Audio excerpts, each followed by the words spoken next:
Yo, what's going on, guys? Today I'm going to be doing another artist review. But before we get into that, I want you guys to like, comment, subscribe, hit the bell notification down below so you can be notified to see more videos from me, from from myself, from this fucking little guy right here. I'm dropping videos like a motherfucker today. You know, I'm actually really tired because I've been talking all fucking day. Um, but for real though, a whole lot of videos gonna be stacking up, fucking 3 months of video content coming out really soon, y'all. Real motherfucking soon. Fucking content after content after content. 2 or 3 months of videos non-stop, baby. I'm fucking slamming content like it ain't no thing. Also, be sure to follow a P Thing podcast right here. You see that picture right there with me and two other guys? There's a link in the description down below. Hit that link. Slam that follow button so you can be notified of new podcast episodes. We're dropping content like it ain't no thing, too. Anyways, I'm excited because last time I did a video like this, it did not really go well, and it was also not really all that fucking fun. It actually kind of fucking sucked. But today I'm really happy to do this artist review because a new song just came out with this new guy named Easy Mill with a song called The Realist. And this guy, his motherfucking name is Eminem. But before we get into his albums and my thoughts on them, let's just jump into a little background review of who he is and all that shit. So, let's do that real quick. Now, for those who do not know, I'm fucking pressing all kinds of buttons today already. I don't even know what the fuck I'm doing anymore. Okay, there we go. Eminem is one of the best-selling artists in music history and easily one of the biggest crossover successes. He was the first white rapper since the Beastie Boys to garner both sales and critically respect, but his impact exceeded his confining distinction. On sheer technical skill, Eminem is one of the greatest MCs of his generation. Rapid, fluid, dexterous, and unpredictable, capable of pulling off long-form narratives and withering asides. And thanks to the mentor Dr. Dre, he's had music to match. Thick, muscular loops evoking the terror and paranoia conjuring by his lyrics. To be certain, a great deal of the controversy Eminem courted, I don't know why the fuck I said courted, during the turn of the millennium, there was no greater pop culture boogeyman than Marshall Mathers. Came through in how his violent fantasies, often directed at his mother or his wife, intertwined with flights of absurdity that appealed to listeners too young to absorb the psychodramas. Eminem explored on his hit albums, the Slim Shady LP and the Marshall Mathers LP. With His Name, My Name Is, and The Real Slim Shady, he ruled the airwaves, but it wasn't long before some detractors acknowledged his depth. Helped in part by his singles like The Mournful Stand, written from the perspectives of an obsessed fan. Eminem's commercial peak came around time in his 2002 The Eminem Show, which went platinum 27 times. Ain't that something?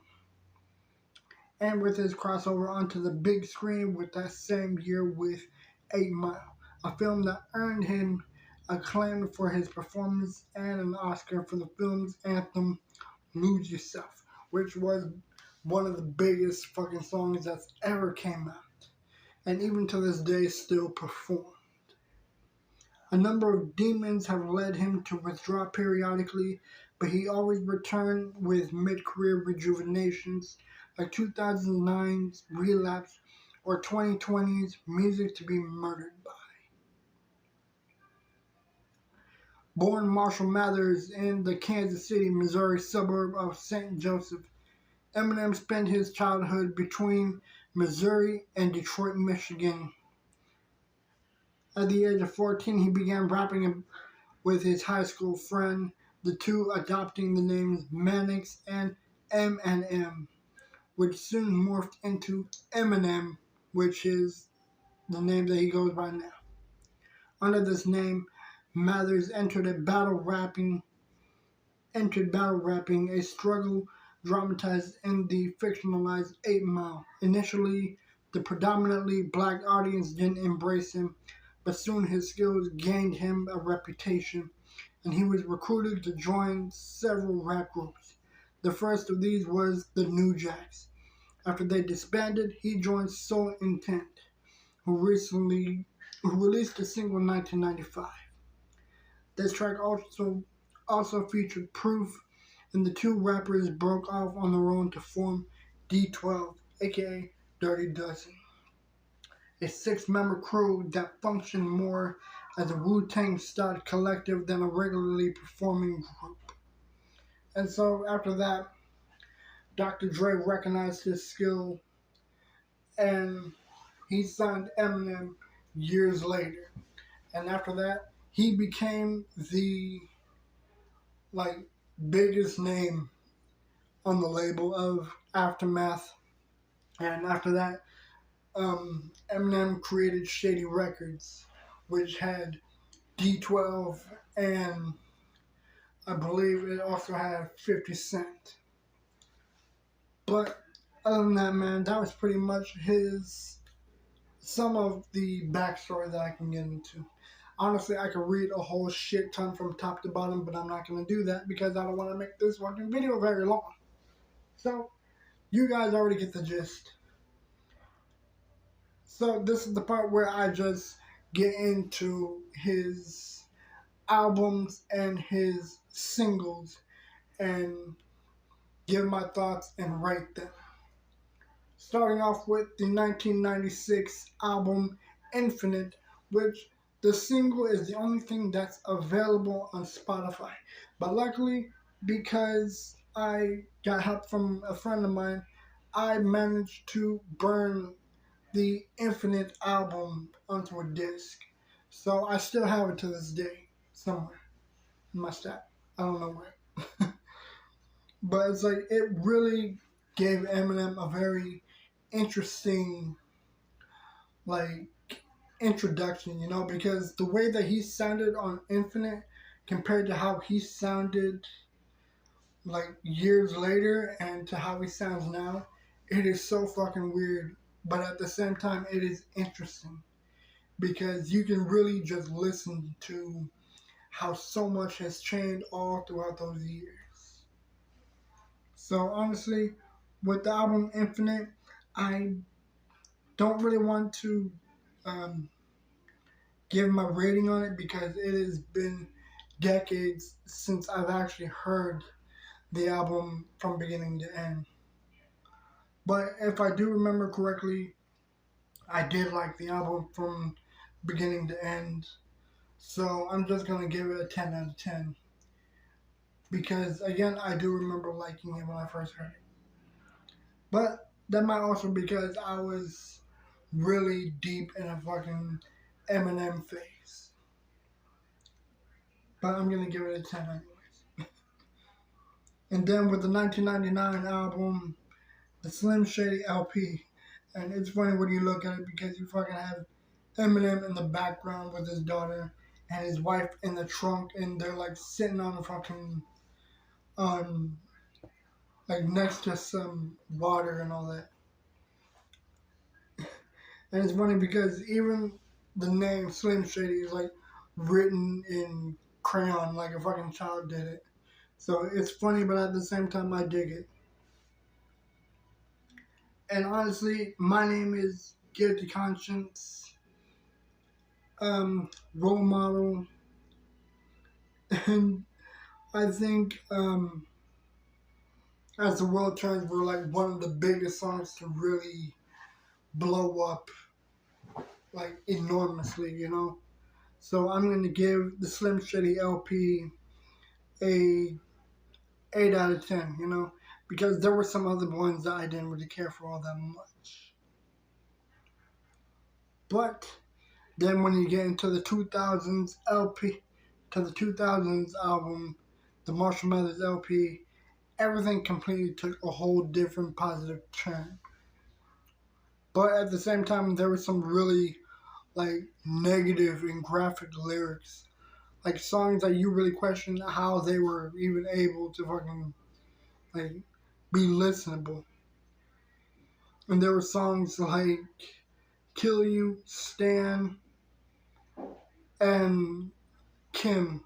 And honestly, "Kim" is like one of the most graphic to listen to songs on the entire album itself, because everything was just described and lyrically written out in the most morbid, like dark fantasy kind of way.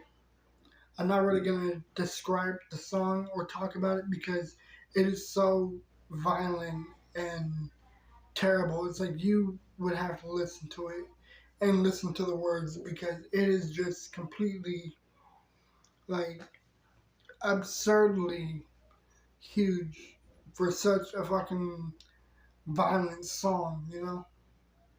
But then you had other amazing hits, again, like Stan, but also The Way I Am, The Real Slim Shady, Remember Me, Marshall Mathers, which is one of my personal favorites, Amityville, Bitch Please 2 with Dr. Dre, Snoop Dogg, Exhibit, and Eminem.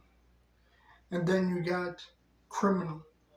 So honestly, the Marshall Mathers LP was a fucking 10 out of 10 for me as well, because there was a whole lot of greatness in this one, as well as there was a whole lot of pain and struggle and just morbidness.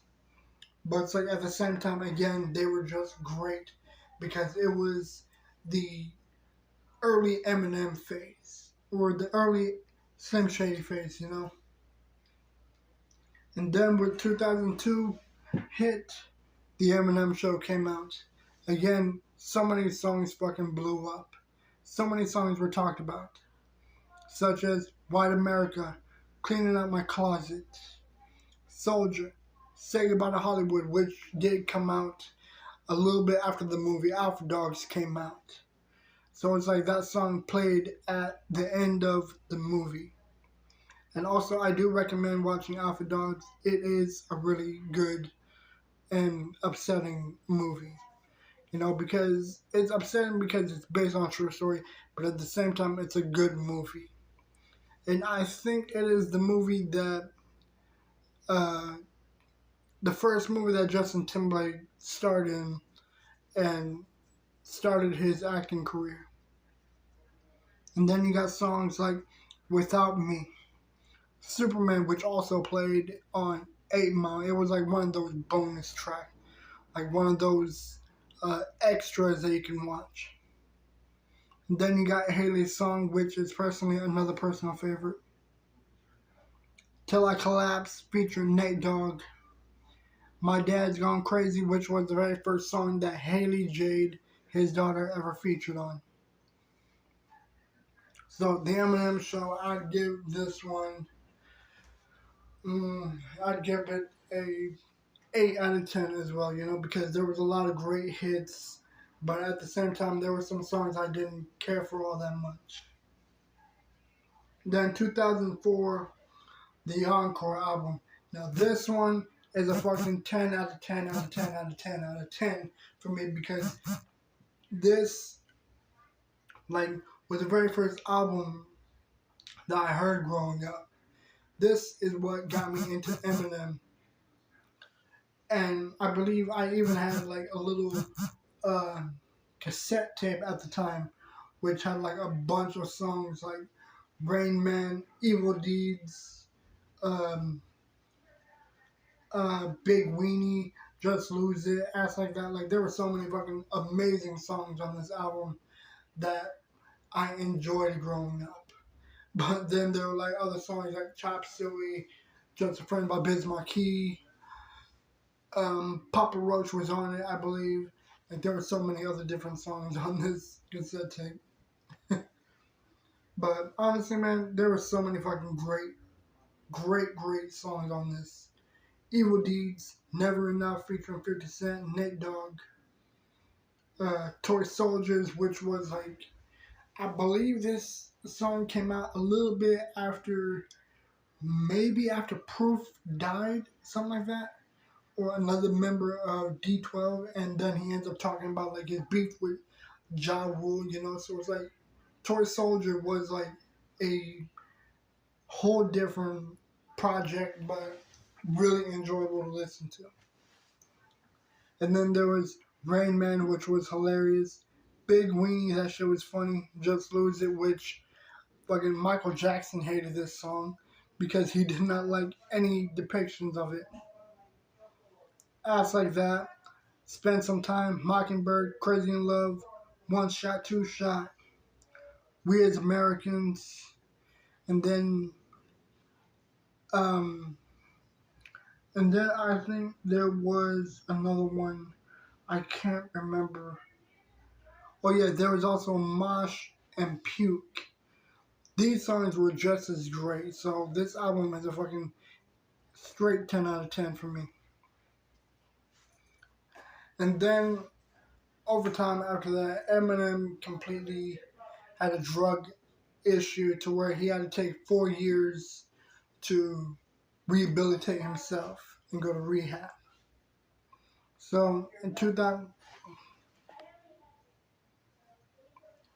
so basically in 2009, I remember this very easily because this album came out a little bit after um, a little bit before my junior high days. Relapse came out and everyone was talking about it. And there were so many like good songs on this as well, such as 3 a.m., My Mom, Bagpipes from Baghdad, which fucking pissed off Mariah Carey and Nick Cannon. Honestly, I thought it was hilarious. We Made You, Must Be the Ganja.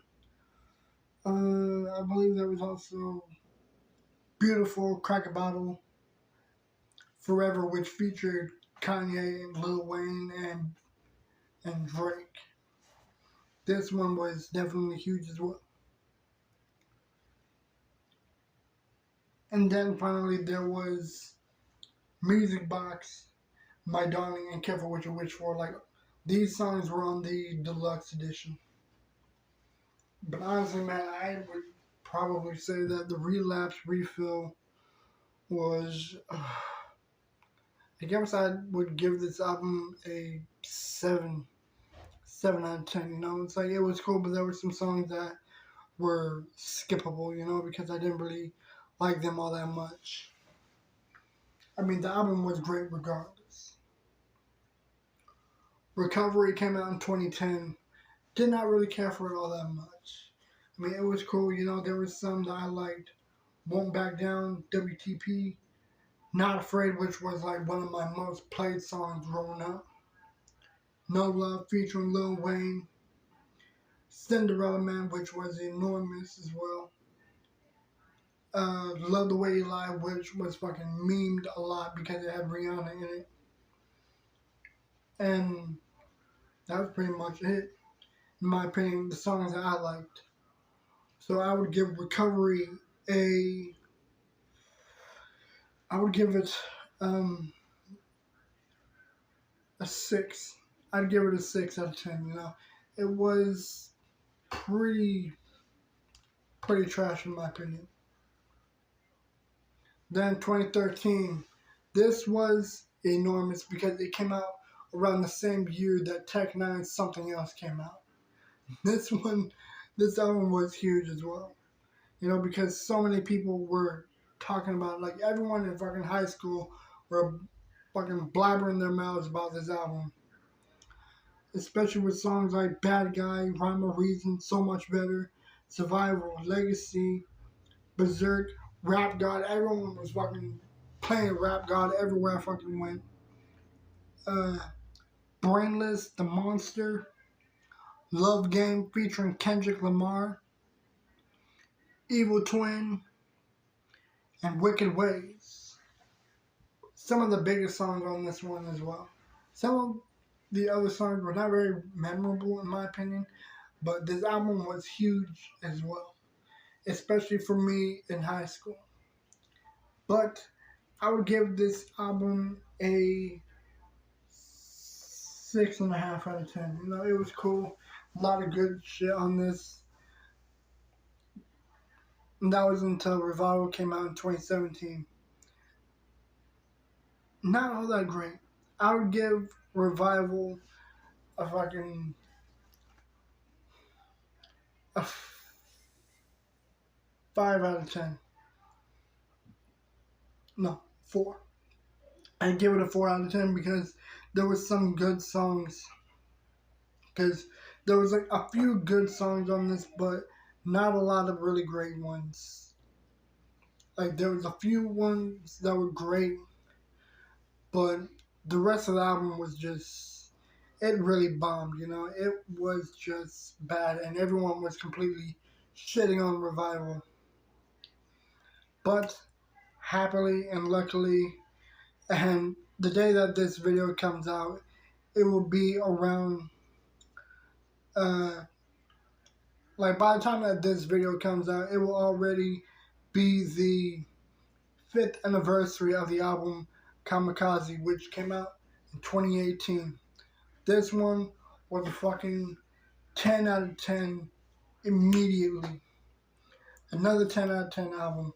So many badass songs on this, including the fucking song that came out at the end of Venom, which happens to be the song Venom that Eminem did at the end of the Kamikaze album.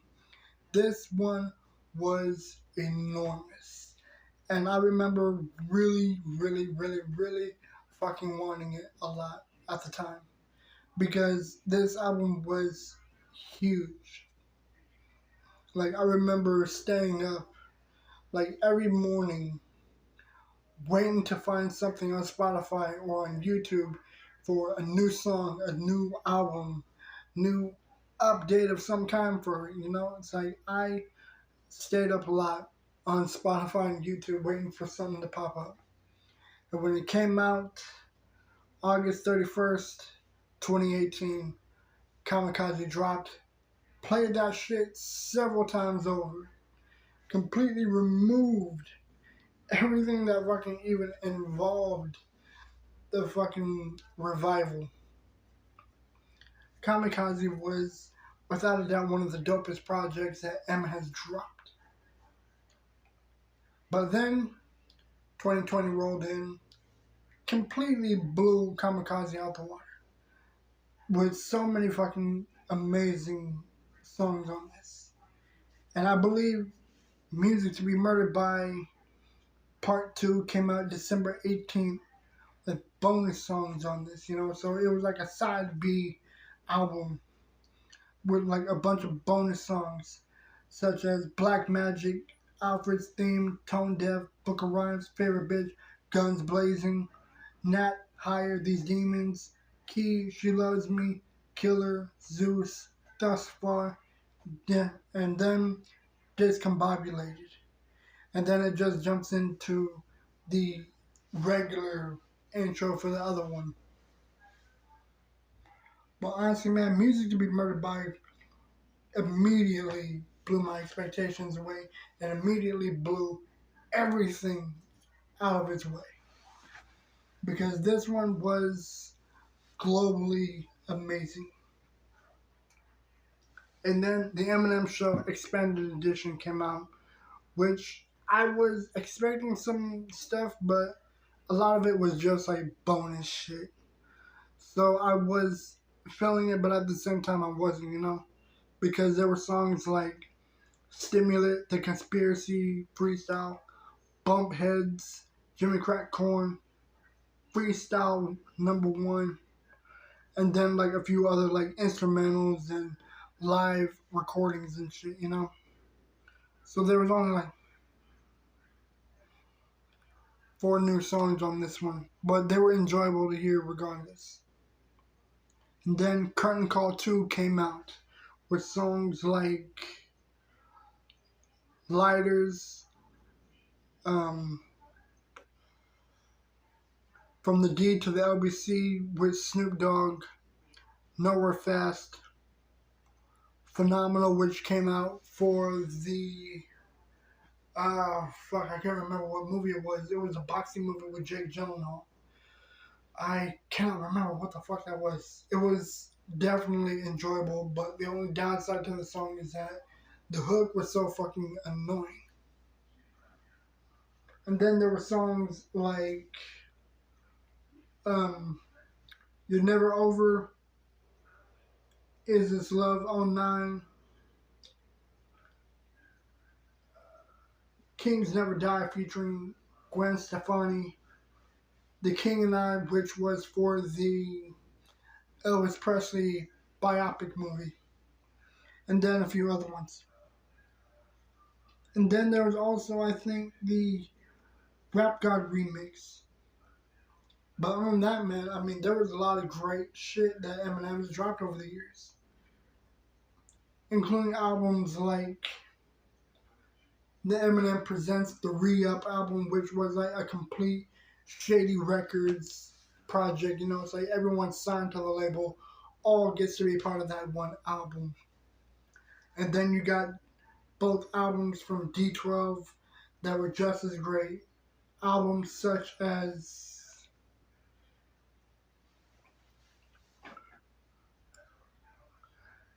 D12 World and Devil's Night. A lot of these 2 albums that came out in 2001 and 2004, these albums were enormously dope as well. A lot of great shit on these albums.